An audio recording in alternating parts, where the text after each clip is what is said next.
Assalamualaikum warahmatullahi wabarakatuh. Saya Nadia Lutfiana NIM 1862201269. Di video kali ini kita akan membahas teori selanjutnya dari matkul teori akuntansi yang berjudul teori legitimasi. Yuk kita simak di video selanjutnya. Teori legitimasi ini merupakan kerangka perspektif yang berdasarkan dari ekonomi dan politik menurut Gray, Hoddy, and Levers tahun 1995. Nah, legitimasi merupakan akar dari kesesuaian antara organisasi dengan lingkungan budayanya.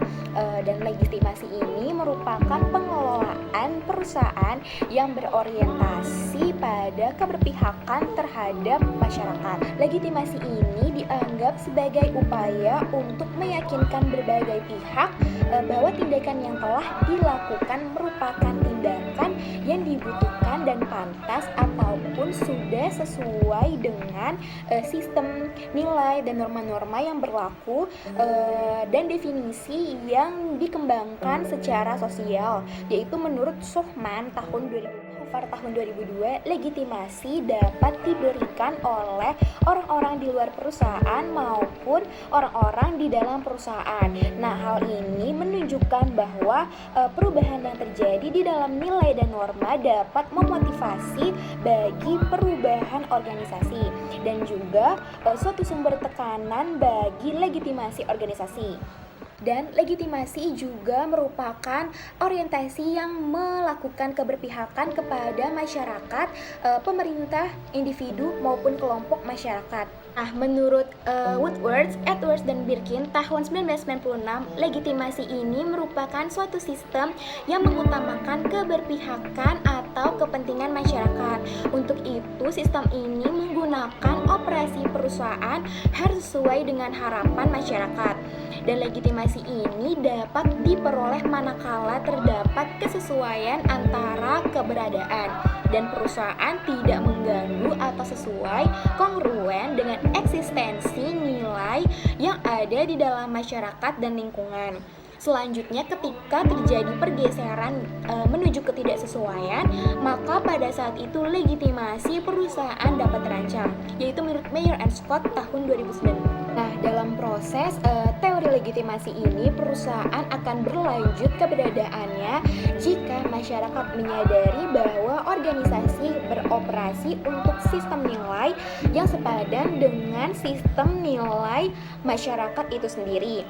Nah, teori legitimasi ini juga menganjurkan perusahaan untuk meyakinkan bahwa aktivitas dan kinerjanya dapat diterima oleh masyarakat. Dan perusahaan menggunakan laporan tahunannya untuk menggambarkan kesan tanggung jawab lingkungan sehingga mereka diterima oleh masyarakat. Dan dengan adanya penerimaan yang dilakukan oleh masyarakat tersebut diharapkan dapat meningkatkan nilai dari perusahaan tersebut sehingga perusahaan tersebut dapat meningkatkan laba perusahaan. Nah, hal tersebut dapat mendorong juga atau membantu investor dalam melakukan pengambilan keputusan investasi. Perkembangan tingkat kesadaran dan peradaban masyarakat membuka peluang tentang meningkatnya tuntutan kesadaran terhadap kesehatan lingkungan. Nah, lebih lanjut dinyatakan bahwa sistem legitimasi ini di mata stakeholder dapat dilakukan dengan integritas pelaksanaan etika dalam berbisnis atau disebut bisnis etik integrity. Nah, serta meningkatnya tanggung jawab sosial perusahaan atau social responsibility.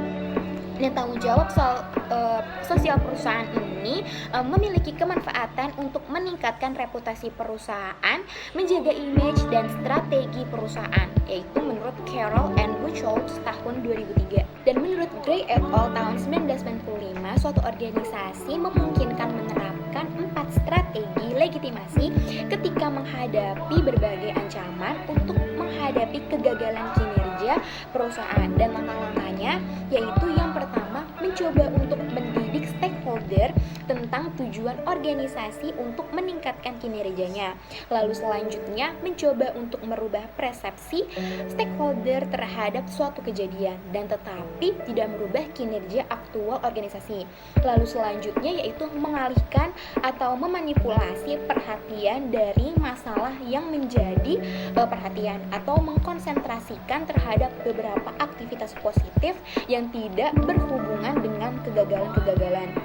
Lalu selanjutnya yaitu ada mencoba untuk merubah ekspektasi internal atau eksternal tentang kinerjanya. Menurut Gray et al. Tahun 1995, organisasi dapat menggunakan 4 strategi legitimasi ketika organisasi menemui ancaman, yaitu yang pertama meyakinkan stakeholder melalui edukasi dan informasi mengenai ketidaksesuaian tindakan organisasi daripada mengubah tindakan atau kebijakan yang sudah diambil dan atau dapat melakukan atau menjustifikasi para stakeholder tentang tujuan dan maksud dari organisasi untuk meningkatkan kinerjanya melalui perubahan organisasi.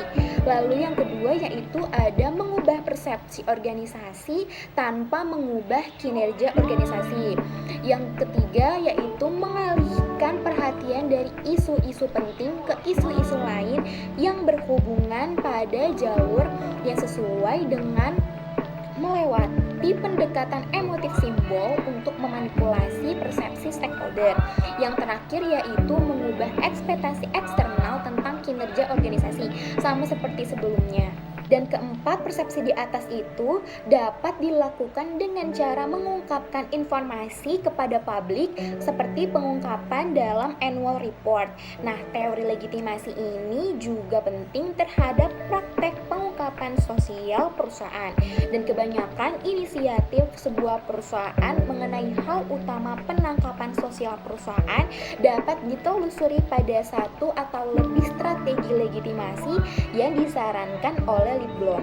Dan misalnya nih, ada kecenderungan umum bagi pengungkapan sosial perusahaan untuk menekankan pada poin positif bagi perilaku organisasi dibandingkan dengan elemen yang negatif.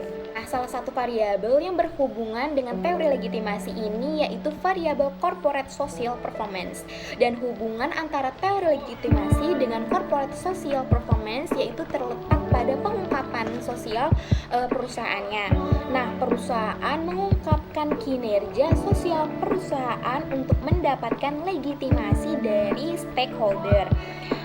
Ketika perusahaan mendapatkan legitimasi sehingga citra perusahaan akan meningkat, sehingga economic performance meningkat dan ditandai dengan naiknya harga saham dikarenakan investor tertarik untuk berinvestasi di perusahaan tersebut. Dan lalu yang terakhir, teori legitimasi ini juga berhubungan dengan competitive advantage atau keunggulan bersaing, yaitu terletak pada perusahaan yang mengungkapkan keunggulan yang dimilikinya. Nah, maka perusahaan akan mendapatkan legitimasi dari shareholder yang akan meningkatkan citra perusahaan. Dan ketika kepercayaan shareholder akan keunggulan dari suatu perusahaan tersebut, maka investor akan tertarik untuk berinvestasi. Dan ketika investor banyak yang tertarik untuk berinvestasi di perusahaan tersebut, maka harga saham meningkat dan sehingga economic performance pun meningkat, seperti hubungannya dengan corporate social performance. Sekian dulu pembahasan mengenai teori legitimasi. Kurang lebihnya mohon maaf. Wassalamualaikum warahmatullahi wabarakatuh.